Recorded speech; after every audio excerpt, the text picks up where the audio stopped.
हर महादेव। नमस्कार, प्रणाम दोस्तों, आप लोगों का स्वागत है रांझेवी ऑफिशियल चैनल में। आज मैं लेकर आई हूँ बहुत सुंदर सा प्यारा सा शिव पारंपरिक गीत। एक बार आप लोग जरूर सुने, अच्छा लगे तो लाइक कमेंट शेयर जरूर करें। चैनल पर नए हैं तो चैनल को सब्सक्राइब जरूर कीजिएगा।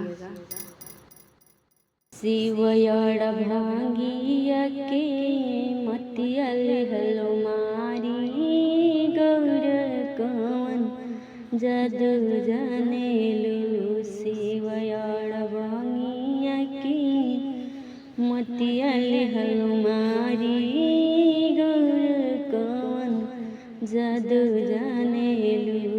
कवन जादू जानेलु, गौर कवन जादू जानेलु।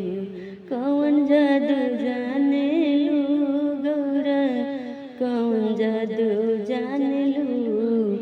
भवयड़ भांगिया के मोतियल हलो मारी, गौर कवन जादू जानेलु। शिवयड़ भांगिया के मोतियल हलो मारी, गौर कवन जादू जानेलु।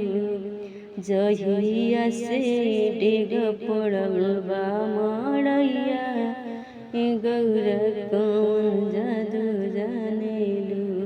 जहिए से पड़ी गइल डेगवा तहरो मड़ैया, गौर कवन जादू जानेलु। कवन जादू जानेलु, गौर कवन जादू जानेलु। शिवयड़ भांगिया के मोतियल हलो मारी, गौर कवन जादू जानेलु। शिवयड़ भांगिया के मोतियल हलो मारी, गौर कवन जादू जानेलु। जहिया से डेग तोहर